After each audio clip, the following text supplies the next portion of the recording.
My name is Maris, and if you'd asked me a year ago, I would have told you my family was everything. I did what most eldest daughters do, kept the peace, carried the weight, and called it love. But one Thanksgiving evening, something shifted. Not loudly, not all at once, just enough to make me question who I was and what I was really holding on to. Please listen through the end, and afterward, leave a comment. Did I do the right thing? Would you have made the same choice? I'd love to hear your thoughts. I still remember that Thanksgiving afternoon like it was folded inside the lining of my coat, quiet, gray, and drizzling in that soft Seattle way. The streets glistened with rain, holiday lights blinked half-heartedly in windows, and the air carried that mix of roasted turkey, damp leaves, and something else I couldn't name back then. Something like exhaustion, maybe. Or the weight of pretending everything was fine. I was 43 that year, just 3 months into owning my very first home, a modest two-bedroom condo in Birchwood Heights with creaky floors, beige walls, and the smell of fresh paint that made me feel, oddly, like I could breathe again. I'd worked at Alvex Solutions for nearly 11 years by then. Not glamorous, but stable. The kind of job that paid the bills, funded family emergencies, and, on good months, left me enough to afford therapy I never went to. They always said I was the good daughter, the one who never forgot a birthday, who sent money quietly when Dad's credit card maxed out again, who stayed late at the hospital when Mom's heart condition flared up. And of course, the one who bailed out Nate, my younger brother, more times than I could count. No one mentioned those things much, not out loud. They just became part of the wallpaper, expected and unnoticed. When I bought the condo, no one said congratulations. Not even a proud of you, just silence, followed by my father's voice 2 weeks later, asking me if I could co-sign their refinancing paperwork because, quote, it'd only be a formality. It wasn't. A day before Thanksgiving, my inbox pinged with an email from Dad. Short, director, cold. You still haven't signed the co-borrower docs. If it's not done soon, the restructure could fall through. We could lose the house. I stared at the screen for a full minute, unmoving. Then I read it again. And again. It wasn't anger that came first. It was a strange kind of ache, like someone gently pressing on a bruise that never healed. $20,000. That's what I'd put into that house over the years. Roof repairs after the storm, a new furnace, property taxes 1 year when Dad lost a side job. No questions asked, no payback requested, just help. But now, no, and suddenly I was the reason they might lose the house. I didn't reply. I closed the laptop, pushed it aside, and just sat there with my hands in my lap like I was waiting for something, some justification for why I always ended up in this role, and why I kept playing it. Later that evening, I stood at the kitchen counter, prepping the side dish I promised to bring, green bean casserole. Nothing fancy, but it felt like obligation seasoned with guilt. I looked down at the Pyrex dish and thought, why am I still doing this? Because it's Thanksgiving, I told myself. Because you show up. Because you're the glue. Because maybe this year will be different. When I pulled up to my parents' place in East Point Park the next day, the house looked the same as always. White siding, cracked steps, a faded fall wreath Mom reused every year. I walked up the path carrying the casserole like a peace offering, though I wasn't even sure what war I was trying to avoid. The door was open when I got there. Not figuratively, literally open. Nate was already inside, laughing loudly about something I couldn't hear. The scent of roasted turkey drifted through the entryway, mixed with cinnamon and something a bit burnt.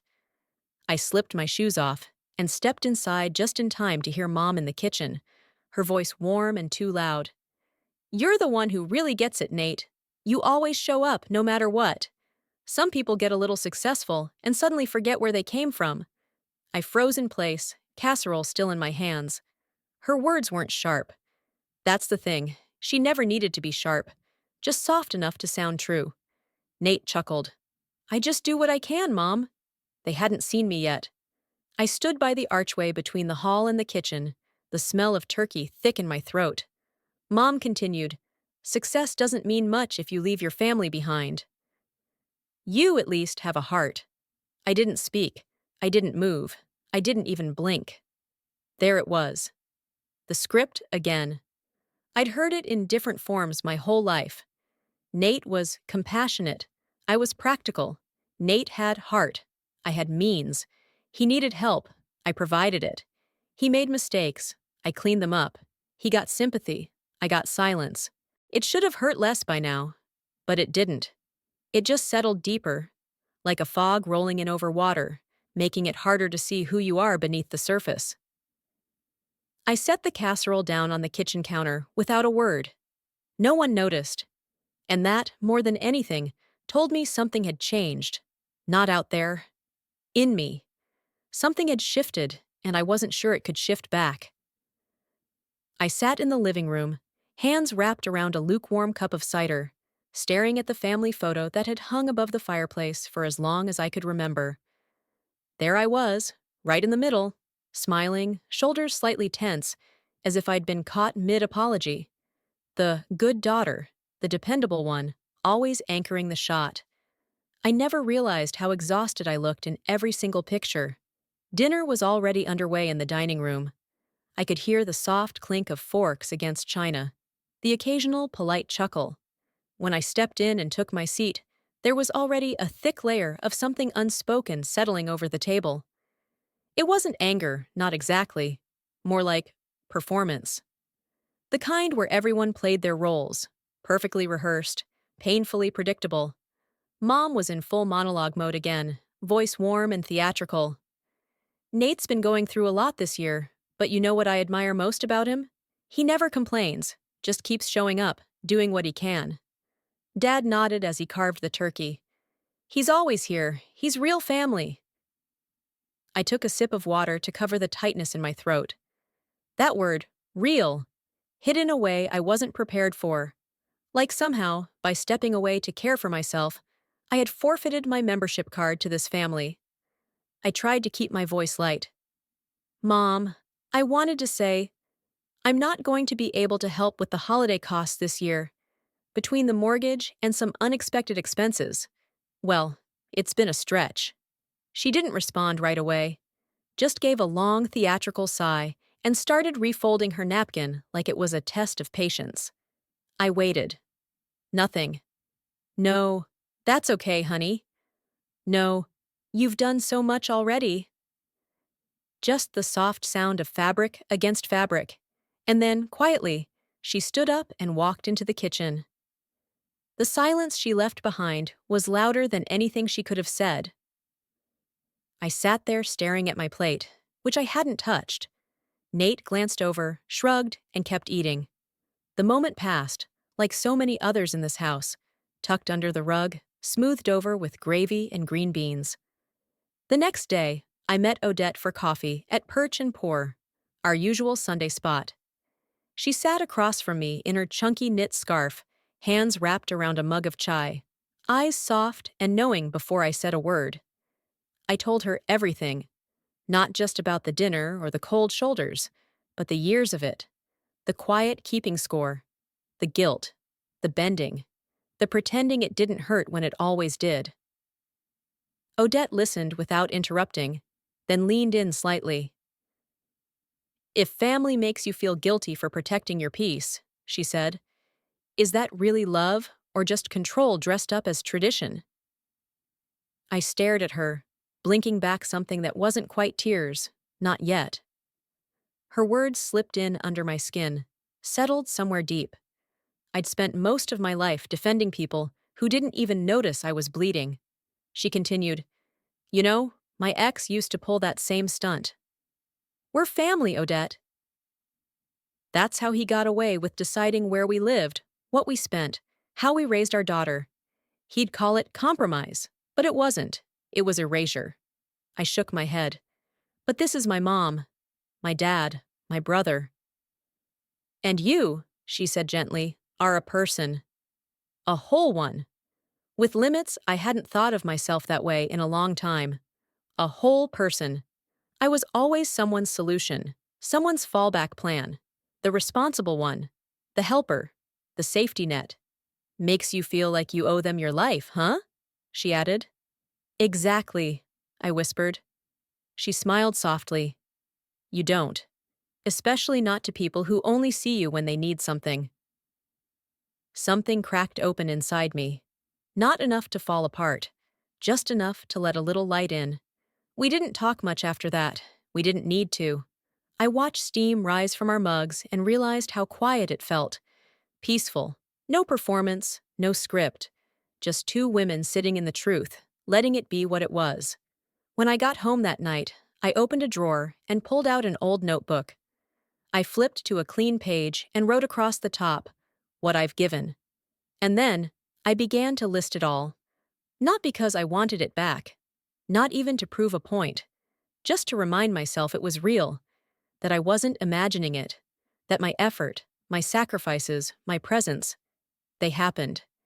Even if no one ever said thank you. Even if they pretended they didn't. The email came just after 6 a.m., sitting in my inbox like a ticking clock.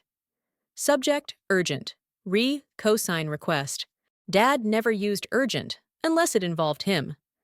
I opened it, still half asleep, wrapped in my robe, coffee untouched. The message was short. This house raised you. Fed you. Now we ask for one thing, and you say no? Attached was a PDF. An overdue notice from the bank. Bright red lettering across the top. Mortgage behind. Refinance stalled. I sat there, staring at the words like they might rearrange themselves into something kinder. Something that didn't sound like obligation masquerading as love. But no, the message was clear. I owed them. Still. Always. Not long after, my phone rang. Nate. I considered not answering, but I already knew what would happen if I ignored him. Another call, another guilt trip, maybe even a surprise visit at work. So I picked up. Hey, I said. His voice was soft, too soft, the kind of softness that hides the blade underneath. Hey, Marius. Look, I know things are tight for you. I get that. But it's not like you're starving, right? You've got a good job, your own place. You're doing fine. There was a long pause. He was waiting for me to agree. I didn't. He went on. It's just, some of us don't have it as easy, you know? We're doing our best, but it's tough out here. You've always had it more together than me. I closed my eyes. There it was. The story. The same one every time. I was the strong one, the capable one. So naturally, I had to carry the rest. I'm not saying you're a bad sister or anything, he added quickly. But this one thing could really help us. United States.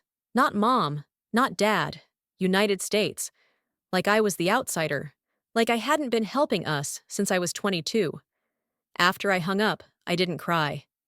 I didn't even feel angry, just numb.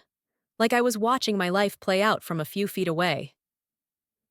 I opened the old notebook again, the one I'd started the week before after coffee with Odette. I turned to a new page. At the top, I wrote, "What they've forgotten."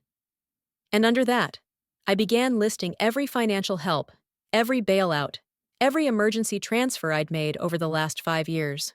Hospital bills, car repairs, Nate's 2 semesters at a trade school he never finished, Dad's dental work, the heating system overhaul, grocery money, rent catch-ups. By the time I finished, the number at the bottom shocked even me. $132,475.19. I stared at it, then said out loud, just to myself, "No wonder I'm tired." That evening, I drove to a park near Green Lake and just sat in the car, engine off, windows slightly cracked. The smell of pine, damp soil, and distant barbecue smoke hung in the air. I remembered another time I'd sat in a car like this, years ago, outside the community college, where Nate was supposed to start classes. Mom had called me the night before. "He's trying, Maris, but registration is closing, and he's short on tuition. You're his sister. Just help him this once." Just once. I'd driven across town the next day, handed Nate a check in the parking lot, and sat in my car afterward, crying into the steering wheel. Not because of the money, but because of how invisible I felt, how assumed. No one ever asked if I could. Only if I would. I saw Odette again 2 days later. We met at the cafe, same corner table by the window. She took one look at me and said, "You're quieter today."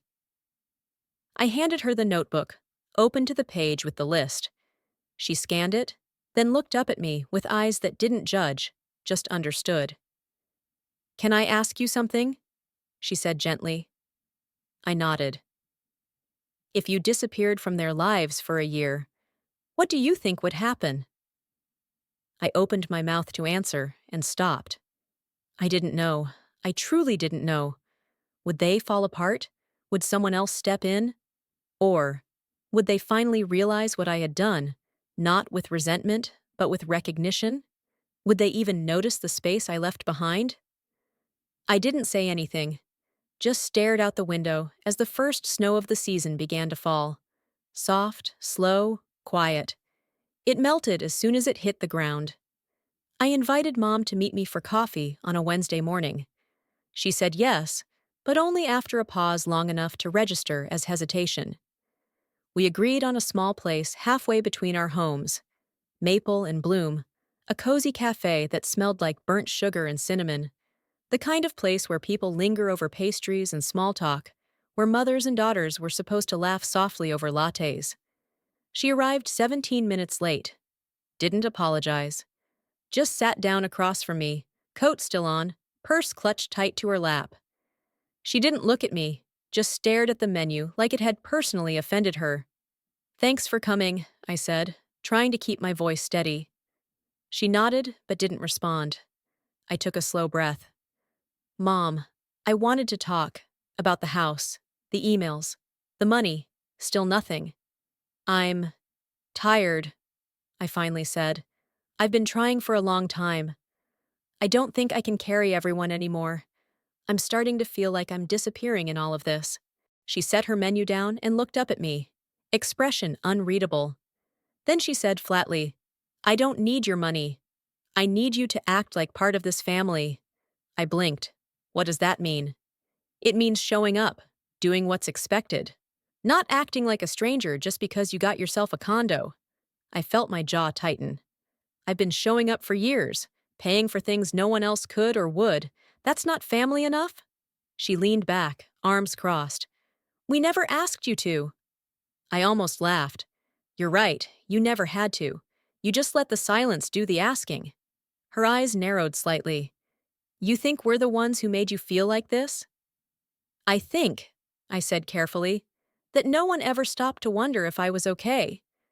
You just assumed I was fine, because I kept functioning, because I didn't break down in front of you." Mom shook her head. "You sound just like those women on the internet, always talking about boundaries. Family doesn't need boundaries. Blood doesn't get cut off like that." Then she looked me straight in the eye and said something I will never forget. "Only daughters-in-law behave the way you're behaving. Not real daughters." That one landed like a slap. I wasn't sure if it was anger or grief that tightened in my chest, but either way, I felt it deep. In that moment, I realized something I had always suspected, but never dared to name. Maybe I wasn't really a daughter in her eyes. Maybe I'd always been something else. A dependable account. A safety net. A wallet with a face. I looked down at my coffee, hands trembling just slightly. "Is the house really in danger?" I asked. She hesitated. Then, quieter. "We took out another loan last year. Second mortgage.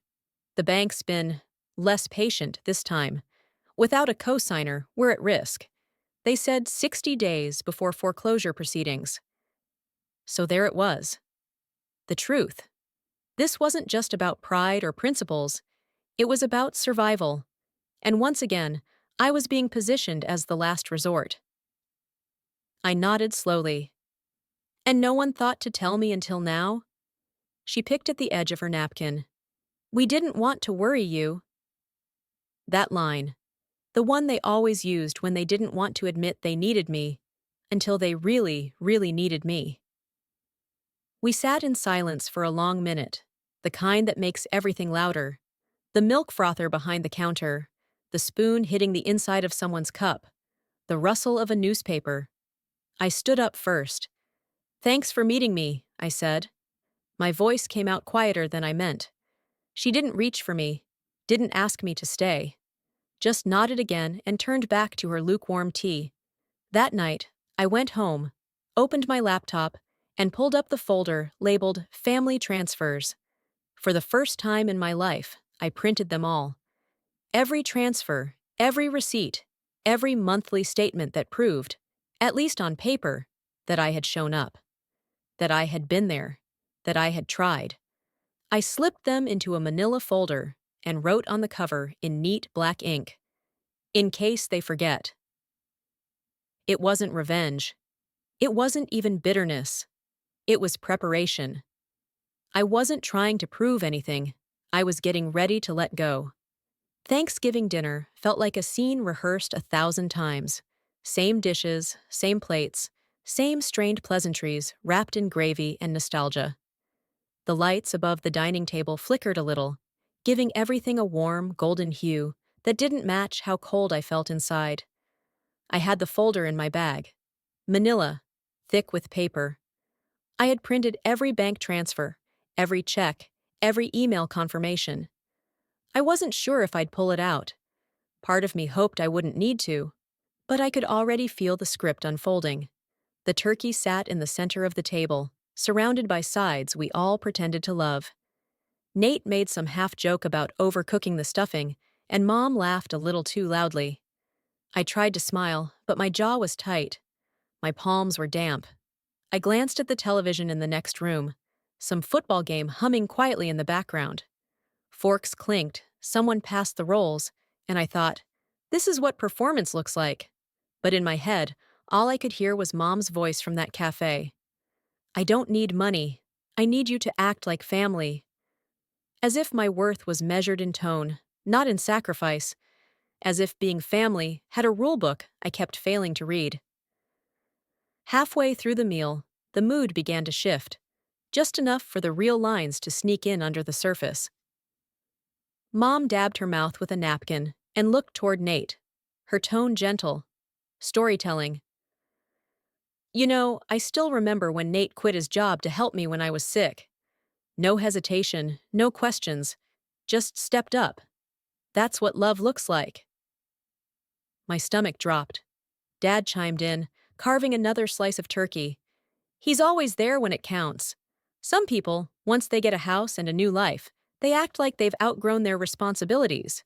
He didn't look at me, but he didn't have to. I felt my heart start to race. I opened my mouth, then closed it.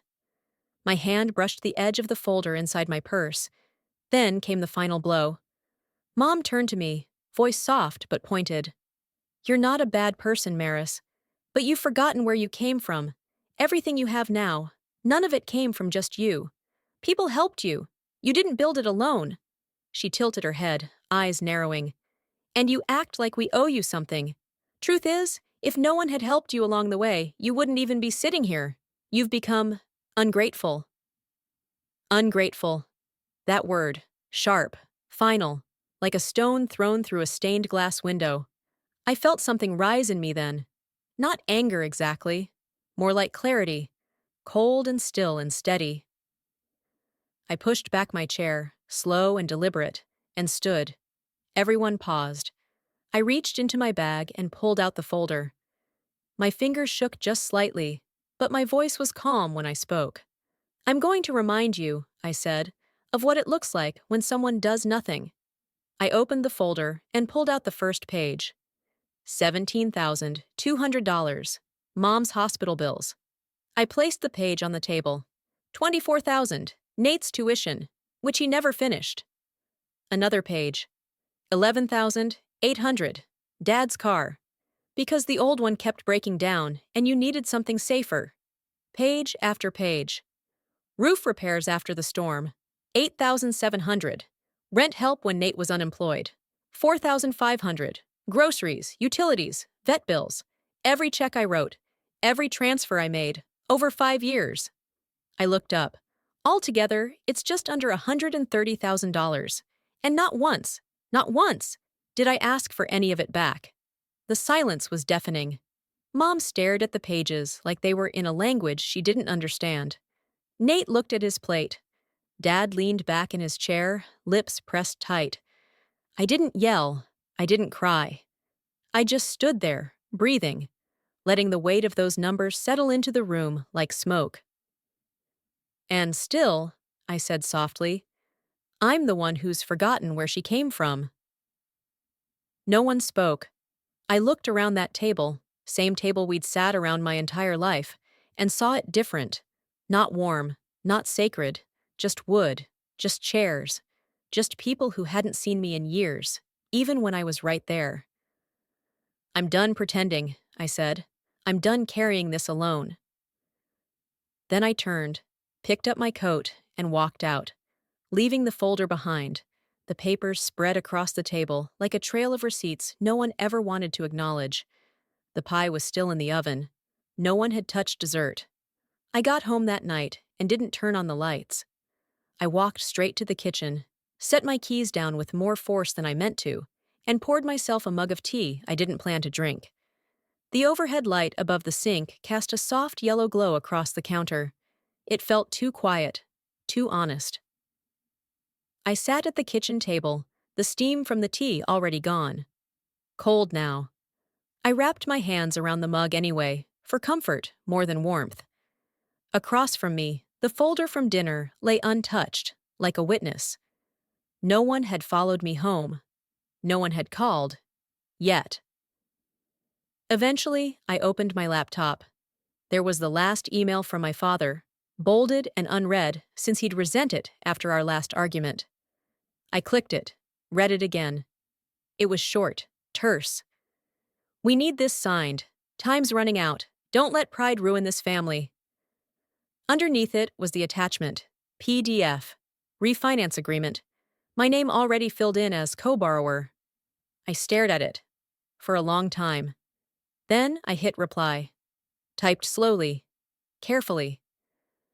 I'm writing to confirm that I will not be co-signing or continuing as a guarantor on the loan for Frank and Delora Geller. Please proceed with removing my name from all related documents. I clicked send. It was one line, but it felt like slicing through an invisible tether that had been choking me for years. When I finally exhaled, it wasn't relief I felt. Not quite. More like the weight of the silence after a slammed door. The next morning, my phone rang. It was Dad. Then again. And again. I let them all go to voicemail. A few hours later, Nate texted, "What the hell are you doing, Maris?" No greeting, no punctuation, just fury condensed into 9 words. I stared at the screen, then turned the phone face down. The voicemail came around noon. Mom's voice, tight and shaking. "You're destroying this family. I don't recognize you anymore. This isn't who you were raised to be." I played it twice, not because I needed to hear it again, but because some small part of me wanted to confirm that it had really been said, that she truly believed I had changed simply because I stopped sacrificing myself. That evening, I sat on my balcony with a blanket around my shoulders. The sky had turned that familiar Seattle steel gray. A neighbor down the block was grilling, and the faint smell of smoke drifted up in waves. I didn't cry. I didn't scream. I just sat, quiet, hollowed out, but not broken. I thought about something Odette had said to me once, when I told her how hard it was to say no to the people you loved. "You know," she said, "loving yourself is the hardest kind of love for women like us. Because we were taught it's selfish to put ourselves first, that our worth is measured in how much we give without needing anything back." I didn't know if I loved myself yet, but I was starting to believe I could. 3 days later, the email came from the bank. Due to the removal of the cosigner and no alternative provided, the restructuring request for the mortgage on 2713 East Point Park Drive is on hold. Without a new guarantor, the loan will be canceled in 45 days. I read it 3 times, so it was real. No more threats. No more theoretical consequences. This was happening. They could lose the house. I thought I'd feel triumphant. Instead, I felt still. I closed my laptop, went back out to the balcony, and watched a crow land on the neighbor's fence. It tilted its head, squawked once, and flew off. There was a time when I would have rushed to fix it, would have driven across town, folder in hand, apologizing just to smooth it all over. That version of me didn't live here anymore, and for once, I didn't feel guilty about it. He showed up at my office parking lot like a storm looking for a place to break open. I spotted him the moment I stepped through the glass lobby doors. Nate, leaning against the hood of my car with his arms crossed, his jaw tight, and his coat flapping slightly in the wind like he couldn't decide whether to stay or leave. For half a second, I considered turning back inside. But I didn't. I walked toward him slowly, my heels clicking against the wet concrete, heart already tightening. His eyes didn't leave mine, and there was something unspoken in them. Rage, desperation, betrayal, maybe all three. "Really, Maris?" he said as I got closer. "You're just gonna let them lose the house?" I didn't answer right away. I unlocked my car door without looking at him. "What are you doing here, Nate?" "They're panicking," he said, stepping forward, his voice urgent now. "Mom hasn't been sleeping. Dad's calling the bank every other day. You know they can't start over at their age." He paused, then added, "You know what'll happen if this falls through." I finally looked up. "Yes, Nate, I do. But I also know I'm not the one who maxed out the cards, or took out a second mortgage, or ignored the due dates." He blinked, as if my words didn't compute. "You're unbelievable." "No," I said, trying to steady my voice. "I'm just finally done drowning, so the rest of you can keep breathing comfortably." His face shifted, brows furrowed, lips pressed into a tight line.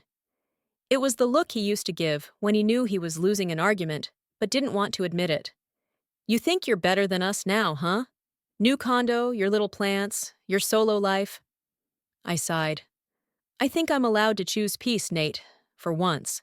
Just for me." A couple of coworkers passed by, murmuring hellos. I forced a polite smile, feeling the burn of their glances and the awkwardness of the scene playing out like a midday soap in a suburban parking lot. He lowered his voice. "You really want them out on the street?" I didn't flinch. But I'm not going to die in that house just so it stays standing." He stood there for a beat, speechless, his hands flexing and unflexing at his sides. Then he turned and walked away without a word. I got in my car and sat in the stillness. I didn't cry, but my fingers trembled against the steering wheel, and my chest felt like it had been stretched too tight for too long. There was no victory in what had just happened, just a kind of quiet devastation. Truth finally spoken, but sharp on both sides. That night, I did something I hadn't done in months. I called my mother. The phone rang 3 times before she picked up. Her voice was thinner than I remembered, like it had been worn down. "Hello? It's me," I said. There was a pause. "I figured. I just wanted to say, I'm not doing this to hurt you." Her voice crackled. "Then why are you doing it?" I swallowed. "Because this condo, this home, it's the first thing I've ever built for myself. Not for anyone else. Not for praise. Not for approval." Silence. Then, softer. "Is that really worth more than family?" "It's not more," I said. "It's mine. And that has to count for something." She exhaled, and I could hear the ache in it. "I don't recognize you anymore." I closed my eyes. "I know, but for the first time in my life, I recognize me." We didn't hang up angry. We just stopped speaking. The kind of silence that feels final, even if no one says goodbye. A few days later, I met Odette for lunch at a little sandwich shop with rust-colored umbrellas and metal chairs that wobbled slightly on the brick patio. The wind tossed leaves around our feet like confetti no one asked for. She stirred her iced tea, then looked up at me. "So, do you regret it?" I thought for a moment. I don't." She nodded, taking a slow sip. "But I do feel sad. I said quietly. Not shattered, just clean. Like when a fog finally lifts and you realize the road you were on was never really going anywhere. Odette tilted her head, smiling gently. That's grief, not of people, but of illusions. We didn't say much after that. We didn't need to. The space between us was full of quiet understanding, like music you can feel even after it stops. That evening, I returned to my condo just as the sun dipped below the buildings, washing my living room in soft amber light. The air was still, peaceful. I hung a new painting I found at a thrift store last week. A small boat floating on quiet water, horizon wide open. No people, no landmarks. Just calm, just presence. I stood back and looked around. No blinking voicemails, no missed calls, no keys in someone else's pocket. And that meant freedom. 3 months passed like a slow exhale I didn't know I'd been holding. Since that Thanksgiving night, the silence from my family had stopped being sharp. It didn't stab or sting anymore. It just settled.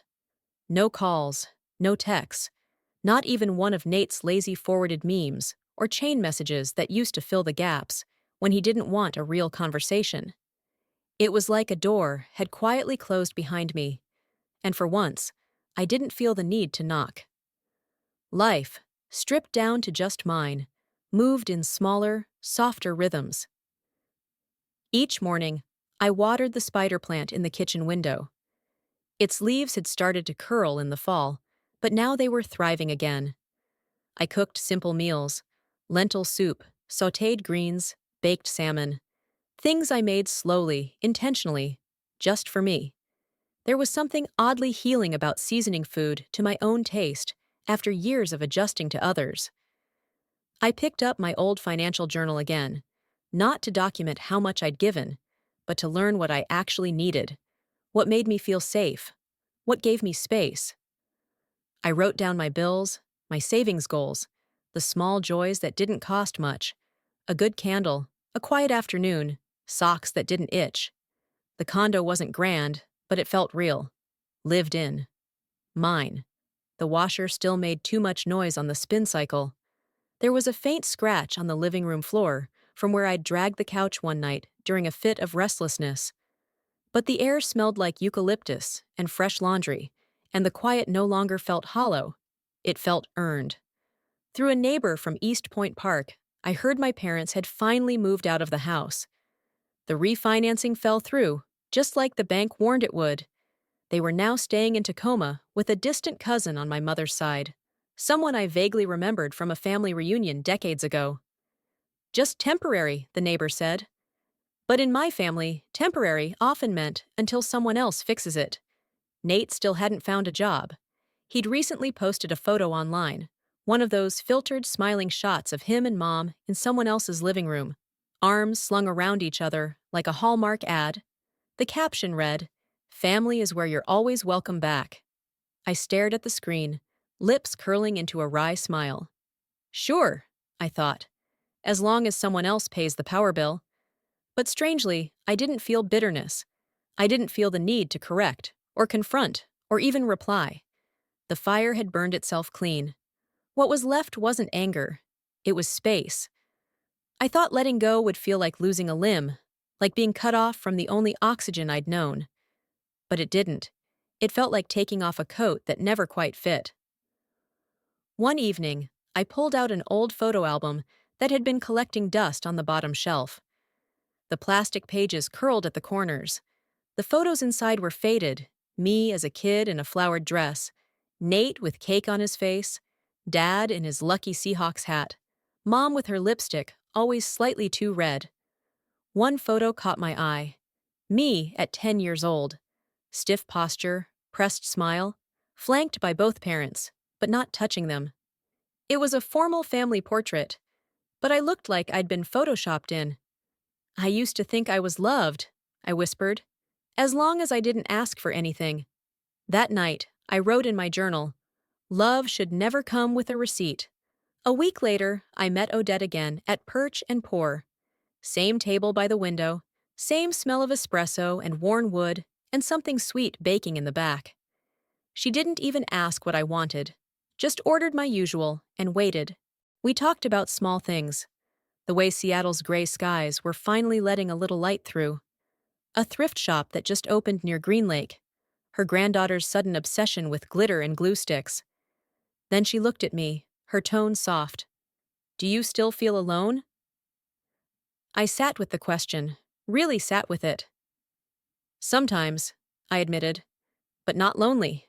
There's a difference. She nodded like she already knew. Every time the quiet starts to creep in, I said, I remind myself that being alone isn't nearly as painful as being surrounded by people who never really saw me. She reached across the table and squeezed my hand gently. Congratulations, she said. You've just been reborn. I didn't cry, but a breath I didn't realize I was holding left me. Easy, free. That night, back in my condo, I finally unpacked a small wooden sign I'd ordered weeks earlier, but hadn't found the nerve to hang. This home is built on peace, not approval. Black script on white paint. Simple. Honest. I stood by the door and nailed it in place. The sound of the hammer was the softest thunder I'd ever made. Then I opened a window. The breeze that came in was cool and clean, carrying the scent of cedar and night rain. I lit a candle on the windowsill. Jazz hummed from the speaker, soft horns, brushed snares, a melody that didn't demand anything. I stood barefoot in the middle of my living room, arms loose at my sides. The stillness didn't feel like absence anymore. It felt like presence. It felt like peace. Sometimes walking away isn't about anger.